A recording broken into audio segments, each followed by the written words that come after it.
Hello guys, welcome to share Bazaar. अच्छा, इस बीच एक खबर आ रही, सीडीएसएल ने अपने चार्जेस को रिवाइज किया है। 1 अक्टूबर 24 से लागू है और ₹3.5 पर डेबिट।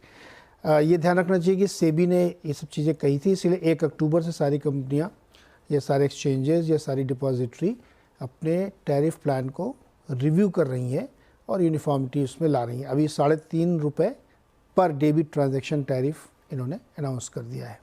आपको याद होगा 2 दिन पहले एमसीएक्स ने अपने जो ऑप्शन है उसके ट्रांजैक्शन चार्जेस में रिवीजन करके उसको इक्वलाइज किया था। तो ये उसी दिशा में है क्योंकि 1 अक्टूबर से सब लागू होने हैं। अगला सवाल अविनाश का इंदौर से हमारे साथ जुड़ रहे हैं। अविनाश जी नमस्कार, सवाल पूछिए। हाँ, गुड मॉर्निंग सर। गुड मैं मॉर्निंग। सीएनबीसी का रेगुलर कस्टमर हूँ। मेरा सवाल जी। ये है कि मैं कोचिन शिपयार्ड के 36 शेयर एवरेज उसका है 1895 रुपए का लेके रखे हैं। आज मेरा लगभग 6700 रुपए के करीब मेरा नुकसान हो रहा है। तो इस ट्रेड में बने रहना चाहिए या एवरेज करने के लिए और शेयर बाय करना चाहिए? राजेश जी, 2 सवाल हैं। एक तो इसमें बने रहना चाहिए क्या और फ़ायदा होगा कि नहीं होगा, और दूसरा सवाल है कि अगर प्राइस नीचे आ ही गया है तो क्या एवरेज किया जा सकता है इसको? बिल्कुल बिल्कुल नीरज जी, बिल्कुल एवरेज करना चाहिए। देखिए, आज नहीं चल रहा है जनरली। ओवरऑल अगर ये थीम ही देखें, आप कोचिन शिपयार्ड देखें, प्रीमियर एक्सप्लोजिव्स देखें, बीएल देखें, थोड़े सब सब थोड़े सबड्यूड है। और वो सबड्यूड होना भी अच्छी बात है। मेरे हिसाब से ये तैयारी हो रही है एक नई रैली के लिए, लेकिन फिलहाल तो ये करेक्शन में है। तो देखिए, व्यू थोड़ा सा कॉन्ट्रा है। मेरे हिसाब से ये जो 1600 का लेवल है इसके लिए इंपॉर्टेंट है। मुझे लगता है लास्ट वीक टाइम भी हमारी बात हुई थी, किसी गेस्ट का एक इंटरेस्ट था इसमें भी। तो देखिए, 1600 के नीचे नहीं जाएगा। 1600 इसका 200 डीएमए का लेवल है। तो ऊपरी लेवल से 3000 से जब ये टूट के 1600 हो जाता है, दैट इज रफली अबाउट 50% करेक्शन। तो उसके बाद ये टूटता नहीं है, तो उसके बाद ये रिएक्ट होता है। तो मेरे हिसाब से ये रिएक्ट होने का टाइम है। अगर किसी को ऐड करना है तो 1600 के आसपास थोड़ा थोड़ा करके आप ऐड करिए। मेरे हिसाब से करंट लेवल से जो डाइवर्जेंस बनता है उसका प्रोजेक्टेड टारगेट कम से कम 2200 से 2400 होगा। तो for me it's a buying opportunity, लेकिन buy on dip a safer strategy. Buy on dip not drip की स्ट्रेटजी होनी चाहिए और उसको होल्ड करके चलिए। यहाँ पे एक और सवाल लेते हैं। अनुज कुमार का हमारे साथ जुड़ रहे हैं नवादा बिहार से। अनुज जी नमस्कार, सवाल पूछिए। हाँ सर, हेलो, नमस्कार जी। सर। मैं अनुज कुमार नवादा बिहार से बोल रहा हूँ। मेरा यूको जी। बैंक का शेयर 1000 शेयर है, 52 रुपीज 32 पैसे में। आगे बोलिए। 32 पैसे सर। हाँ, वो सुन लिया, उसके आगे सवाल तो बताओ। हाँ, ये मैं होल्ड कर रखी हूँ। मैं रेगुलर सीएनबी आवाज का कस्टमर हूँ सर। हेलो। जी जी, आप अपनी बात कंप्लीट करिए, मुझे सुनाई दे रहा है। हाँ सर, मैं इसका क्या करूँ यूको बैंक का? ओके, ठीक है। क्या करें, ये है ब्रॉड क्वेश्चन। यूको बैंक का क्या करें भाई? 49 रुपये पे चल रहा है, 52-32 पे ख़रीदा है 1000 क्वांटिटी, तो पैसे तो लगा दिए इन्होंने, 3 रुपये नीचे है। अब इनकी तरफ से 2 क्वेश्चन मैं बना देता हूँ राजेश जी। पहला तो क्या करें, होल्ड करें कि नहीं। दूसरा, किस लेवल पे प्रॉफिट बुक करें या किस लेवल पे स्टॉप लॉस लगाएं। जी, देखिए नीरज जी, मुझे लगता है कि अगर आप ओवरऑल बैंकिंग सेक्टर देखें या इनफैक्ट बैंक निफ्टी देखें, तो बैंक निफ्टी फिलहाल चल रहा है अपने एक, आप कह सकते हैं कि जो हम लोगों ने एक्सपेक्ट किया था कि बैंक निफ्टी इस सीरीज चलेगा, ये चल रहा है। लेकिन किस किस किस वजह से चल रहा है, आप देखिए 2 सेक्टर्स होते हैं, एक पीएसयू बैंकिंग और एक प्राइवेट सेक्टर बैंकिंग। तो प्राइवेट सेक्टर बैंकिंग के स्टॉक्स तो धड़ल्ले से चल रहे हैं। तो आप देखिए कितना अच्छा चल रहा है। एचडीएफसी देखिए, पूरा सब अच्छा चल रहा है। एचडीएफसी, कोटक, आईसीआईसीआई, एक्सिस सब चल रहा है। पीएसयू बैंकिंग थोड़ा-सा लगाड़ है।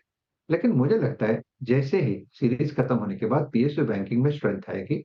तो आई एम क्वाइट बुलिश। मुझे लगता है इनफैक्ट आज सुबह का मेरा मॉर्निंग ट्रेड था बैंक ऑफ बड़ौदा, और अभी भी मुझे लगता है ये bank of Baroda, SBI, Canara bank ये चलेगा।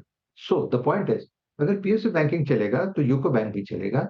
यूको बैंक में जो करेक्शन हुआ है 60-62 के लेवल से हुआ है करीबन 48 तक, जो इसका 200 डीएमए का लेवल है।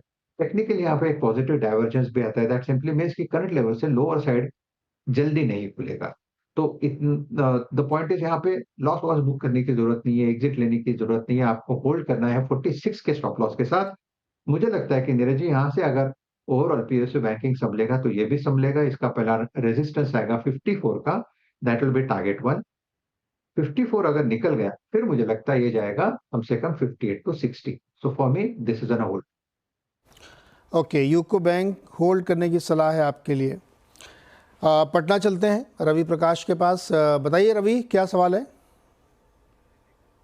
अच्छा, रवि जी का कॉल कट गया है, तो दूसरा सवाल लेते हैं प्रवीर का, अगरतला त्रिपुरा से।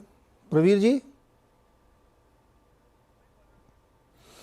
ओके, प्रवीर जी का भी कनेक्शन नहीं हो रहा है, तो फिर सोशल मीडिया से कुछ एक क्वेश्चन लेते हैं। वहाँ पे बहुत लोग पूछा लगा, सोशल मीडिया का दिन नहीं है, लेकिन फिर भी मैं एक दो क्वेश्चन ले लेता हूँ। और क्वेश्चन आया है कुमार सुनील का। 300 शेयर इन्होंने JSW एनर्जी के लिए है 67 रुपये की, 1 टू होल्ड फॉर 3 years। 67 रुपये कब था भाई? जरा देखिए भाई JSW एनर्जी, राजेश जी। हाँ जी, वही चेक कर रहा हूँ। कमाल कर दिया इन्होंने तो।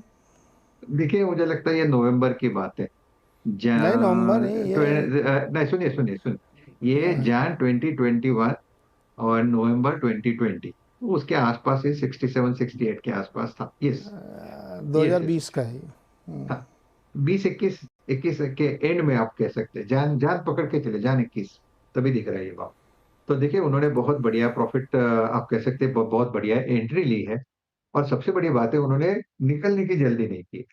तो मुझे लगता है कि जब आपको कोई काउंटर अगर आपको जिस तरह से प्रॉफिट दे रहा है, उसमें बने रहने में कोई दिक्कत नहीं है। इनफैक्ट मुझे लगता है JSW एनर्जी का चार्ट जो है, इसका monthly chart, weekly chart, monthly और इवर आप कह सकते हैं कि डेली चार्ट, तीनों चार्ट ये सजेस्ट करता है कि ये काउंटर क्लियर कट होल्ड है, फिलहाल आप बने रहे। If I am not wrong, ये कंसोलिडेशन जो है ये 770 के ऊपर हो रहा है, 770 के ऊपर जो ब्रेकआउट दिया है, इसका नेक्स्ट टारगेट बनेगा करीबन 800 सवा 800 का। मैं थिंक ये आपका टारगेट होगा। अगर 800 सवा 800 पे भी निकलना है तो एक बार हमें फोन करिए, हम यहीं पे बैठे हैं, लेकिन फिलहाल इससे होल्ड, स्टॉप लॉस होगा 740 का।